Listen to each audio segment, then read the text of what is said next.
Olá, queridos, bem-vindos a mais um vídeo nesse canal. Estamos chegando ao final de 2025.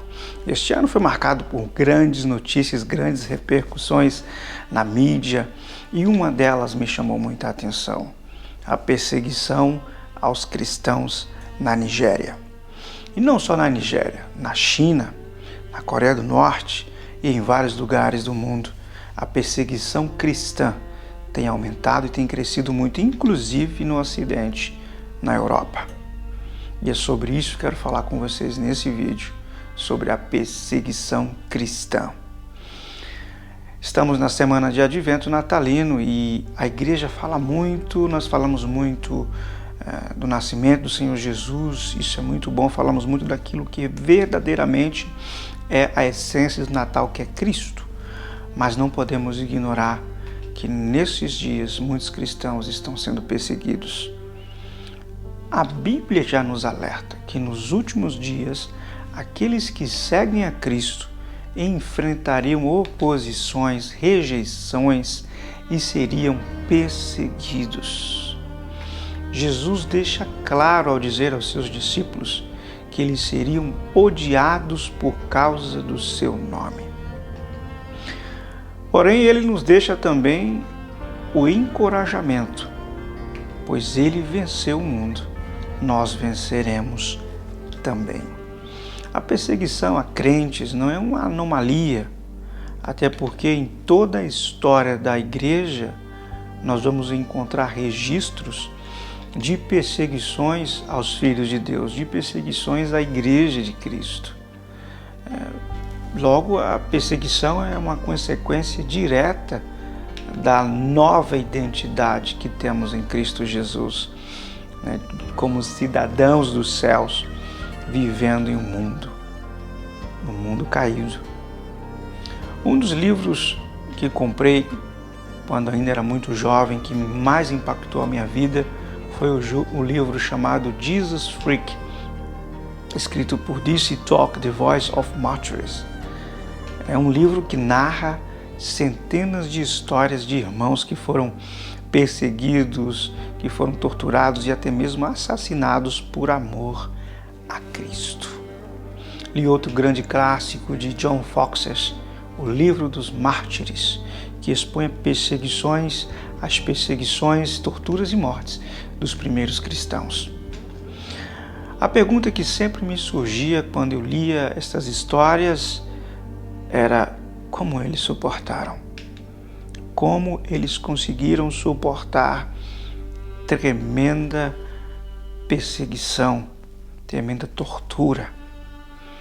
E vi que em todos eles havia uma ferramenta comum que os ajudavam a suportar as hostilidades, as perseguições. Essa ferramenta, na verdade, não é uma ferramenta física, é a terceira pessoa da Trindade. O fator comum entre todos aqueles que são perseguidos, que os permite ficar de pé diante das perseguições, é o Espírito Santo de Deus. A sua presença, a sua obra em nossas vidas, o seu consolo, que nos propõe uma conexão inabalável com o Pai, com o Filho. Essa conexão, essa união gerada pelo Espírito Santo nos oferece uma perspectiva que transcende a qualquer sofrimento, uma perspectiva de eternidade, que gera em nós uma esperança, que faz com que todo sofrimento, perseguição e injúria não passe apenas de um processo. Esse é o segredo dos mártires de Cristo. A perseguição a cristãos acontece ainda hoje, nos dias de hoje.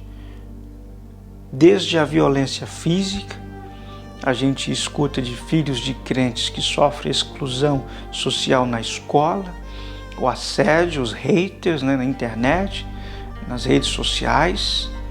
E tudo isso soa muito paradoxal, porque tudo isso serve no final como um mecanismo de fortalecimento da fé da igreja, pois força os crentes a solidificar a sua fé e a dependerem da força provida do Espírito Santo. Ele é o único gerador de paz e alegria que só em Cristo encontramos. E essa alegria, esta paz permanece em nós, independente do que venhamos a passar. Meus irmãos, a perseguição é inevitável. Eu preciso deixar isso bem claro aqui neste vídeo. E, diferentemente do que se prega, a perseguição é uma realidade comum, muito mais comum do que imaginamos, para os seguidores do Senhor Jesus. Não é uma falha no plano de Deus, não é porque pecamos ou porque falhamos, não. Nem tampouco a ausência de Deus. Onde o Evangelho é pregado, haverá perseguição. Se não houver perseguição, talvez não esteja sendo pregado o verdadeiro e puro Evangelho de Jesus Cristo.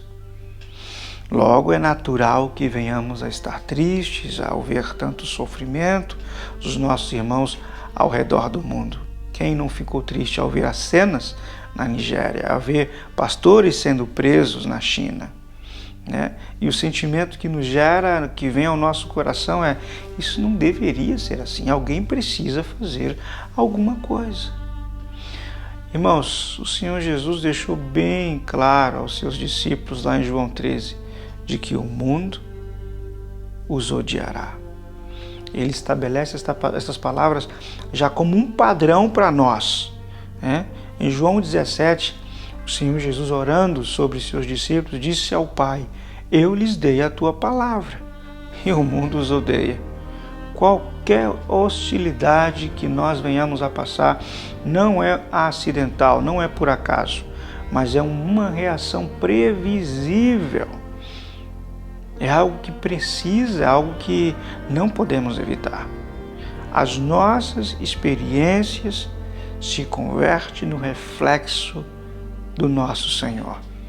Se o mundo vos odeia, sabei que primeiro do que a vós me odiou a mim, fala o Senhor Jesus em João 15, 18. A lógica é direta. Se me perseguiram a mim, também perseguirão a vós. É triste escutarmos um outro evangelho nos dias de hoje.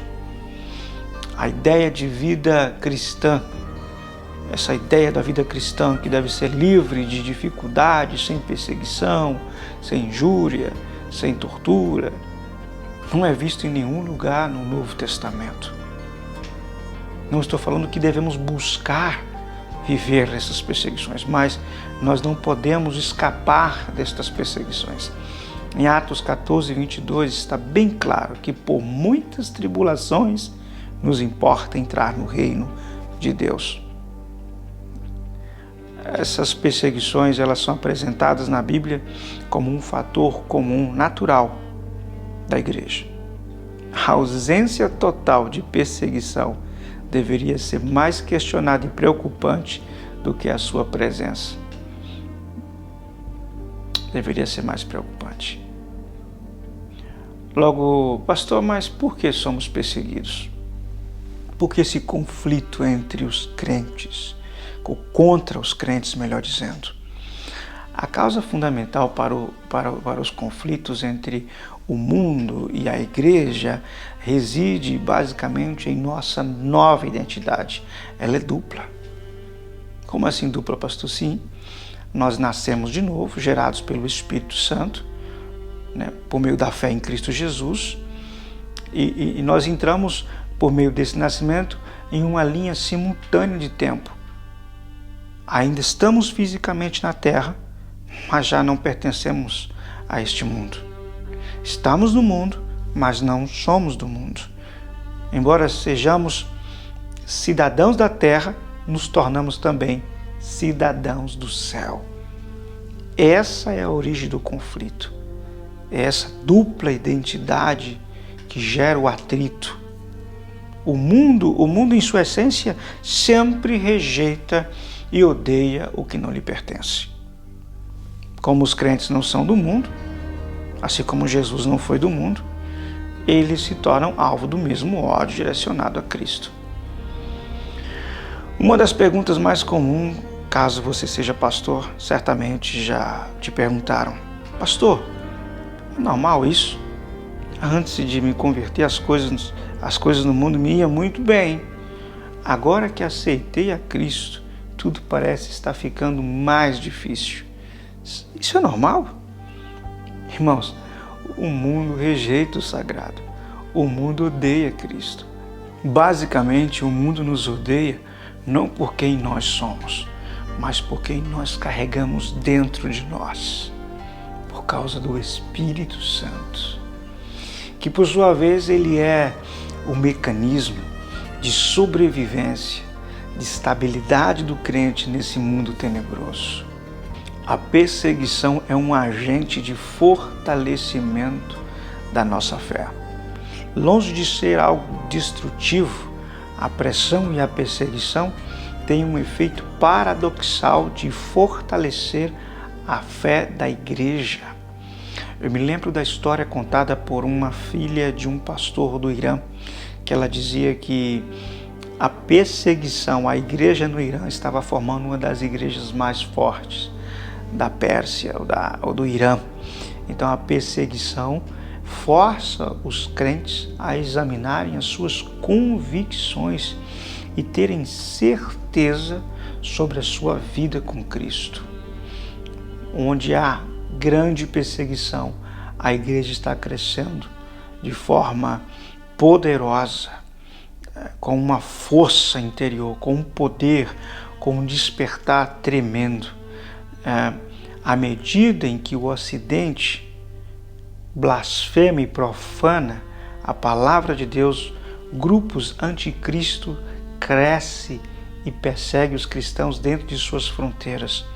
A Europa precisa de um despertar, um retorno à fé cristã. O mesmo que nos salvou no passado será o mesmo que nos salvará no presente e no futuro. Só dependerá da nossa fé ativa e verdadeira, não fingida. Desperta, Europa. Jesus Cristo está voltando. Eu quero orar por você, meu irmão, minha irmã, que está passando por qualquer tipo de perseguição, pressão, injúria, que o Espírito Santo possa estar liberando poder, força, governo, autoridade sobre a sua vida, onde quer que você esteja. Em nome de Jesus, que o Espírito Santo agora mesmo possa estar te revestindo de poder, força, governo, autoridade, domínio próprio.